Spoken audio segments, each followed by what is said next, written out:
कैसे हो बच्चों। और एक तुम्हें बहुत ही अच्छा न्यूमेरिकल सीखा था जो कई सारे बुक्स में तुम्हें मिलेंगे अगर तुम नीट और जेई के लिए क्वेश्चंस लगाओगे तो। और देखते हैं बच्चे बच्चे ये एक हेमिस्फेयर है, देख रहे हो। क्वेश्चन समझो।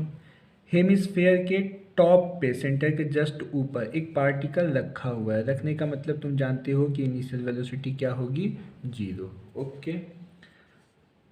अब बच्चे आपने इसका रेडियस आर है, हेमिस्फेयर का रेडियस क्या है, आर। स्मूथ है, फ्रिक्शन यहाँ पे नहीं है, फ्रिक्शनलेस हेमिस्फेयर है।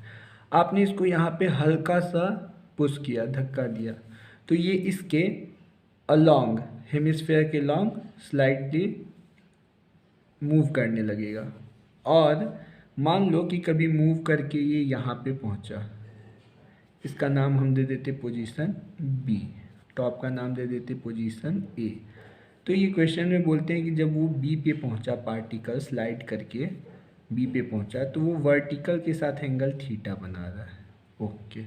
तुम जानते हो कि जब कोई पार्टिकल किसी सरफेस के साथ कांटेक्ट में होता है तो वो एक नॉर्मल फोर्स लगाता है। तो यहाँ पे बी पोजीशन पे सरफेस एक नॉर्मल लगाएगा, नॉर्मल रिएक्शन फोर्स। यहाँ पे हमें नॉर्मल फाइंड करना है, ठीक है, एट पॉइंट बी। क्वेश्चन फिर से समझ लो। ए पॉइंट पे पार्टिकल रखा हुआ है, इनिशियल वेलोसिटी 0 है, आपने उसको हल्का सा पुश किया तो पार्टिकल स्लाइड करने लगा हेमिस्फीयर के अलोंग। जब वो वर्टिकल से थीटा एंगल मूव कर लिया तो उस स्पेसिफिक पॉइंट को इन्होंने कहा पॉइंट बी, और उस पॉइंट बी पे पूछ रहे हैं कि सरफेस कितना रिएक्शन फोर्स, नॉर्मल फोर्स लगाएगा। यहाँ पे हमें नॉर्मल फोर्स फाइंड आउट करना है। क्वेश्चन समझ गए बच्चे? ओके। अब इसको सॉल्व करते हैं। आओ देखो बच्चे, समझना। अगर हम बात करें तो ये हमारा हो गया ओ, ये पॉइंट हो गया, यहाँ पे पार्टिकल रखा हुआ था इनिशियली ए, और मान लो पार्टिकल फिर मूव करके यहाँ पहुँच गया, यहाँ पे, ठीक है, यहाँ पे पहुँच गया पॉइंट बी पे। तो बच्चे ये तो बी पॉइंट तक, यहाँ बी पॉइंट तक ये तो रेडियस आर हो जाएगा। यहाँ से हमने एक हॉरिजॉन्टल लाइन ड्रॉ किया, इसका नाम दे दिया पॉइंट पी।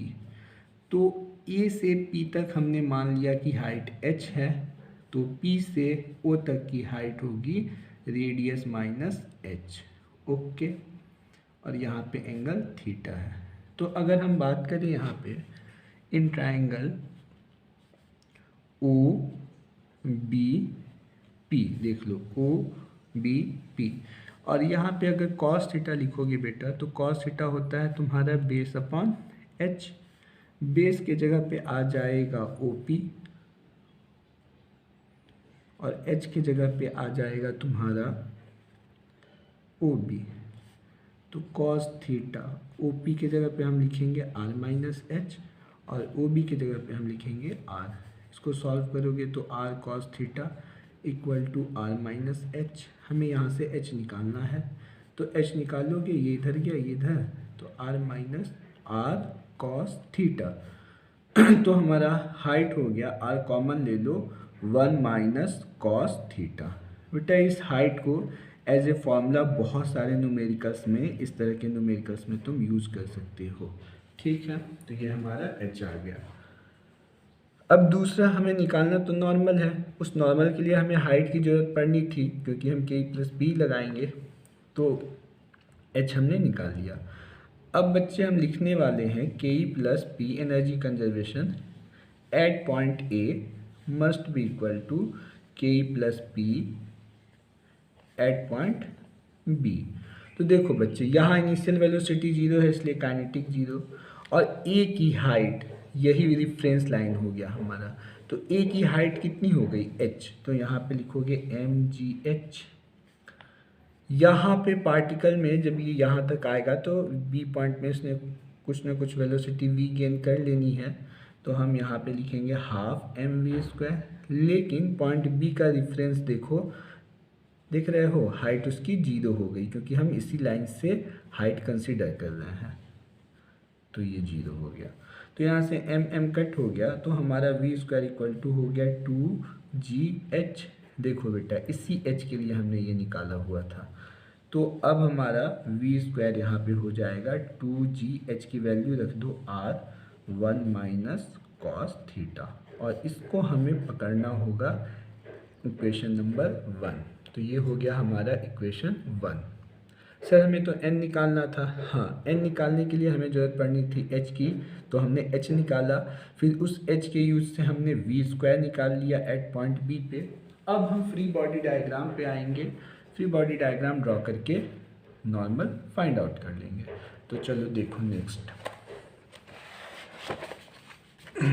अब बच्चे FBD ड्रॉ करते हैं हम, free body diagram at B point पे अगर फ्री बॉडी डायग्राम हम ड्रॉ करें तो देखो ऐसे, ये बी पॉइंट हो गया,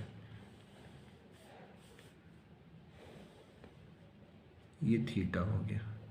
तो बच्चे तुम जानते हो कि ये वेलोसिटी v है, ये सर्कुलर पाथ पे है, तो बाहर की तरफ सेंट्रीफ्यूगल फोर्स कितना लगेगा, mv²/r, और बाहर के डायरेक्शन इधर ये तुम्हारा नॉर्मल, तो ये दोनों रेडियली आउटवर्ड लग जाएंगे। यहाँ नीचे को लगेगा ऐसे mg, लेकिन ये एंगल थीटा है तो ये एंगल भी थीटा होगा।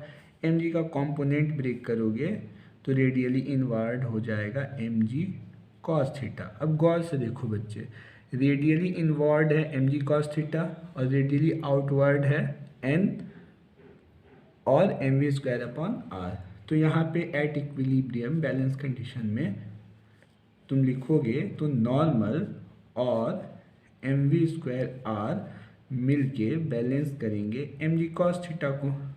ओके सर, तो यहाँ पे नॉर्मल इक्वल टू हमारा हो जाएगा mg cos theta minus mv²/r। अब वेलोसिटी याद करो, हमने इक्वेशन 1 में देखो, यहाँ पे इक्वेशन 1 में वेलोसिटी निकाला हुआ है ना, v² 2gr1 minus cos theta, ये हम यहाँ पे पुट कर देंगे v के जगह पे। तो हमारा हो जाएगा mg cos theta minus m v² की जगह पे 2gr1 minus cos theta divided by कितना होगा बच्चे, r। ओके, ये r से ये r कट हो गया, तो हमारा बच गया mg cos theta minus 2mg और यहाँ पे 1 माइनस कॉस थीटा। ब्रैकेट को खोलोगे तो ये हो जाएगा mg cos theta minus 2mg और minus minus plus 2mg cos theta. तो बच्चे यहाँ पे 2 और यहाँ पे 1 दोनों ऐड करोगे तो हो गया 3mg cos theta minus 2mg। mg common ले लो, तो हमारा mg कॉमन लेने के बाद बच जाएगा 3 cos थीटा माइनस 2। तो यही हमारा नॉर्मल आ गया, यही ऑब्जेक्टिव क्वेश्चन जो पूछे जाएंगे आपसे उसमें ये नॉर्मल का आंसर हो जाएगा। इसी को फर्दर वो और एक्सटेंड करेंगे बच्चे, तो पूछेंगे कि अगर नॉर्मल 0 हो गया, इफ़ n इक्वल टू 0, तो cos थीटा की वैल्यू क्या होगी।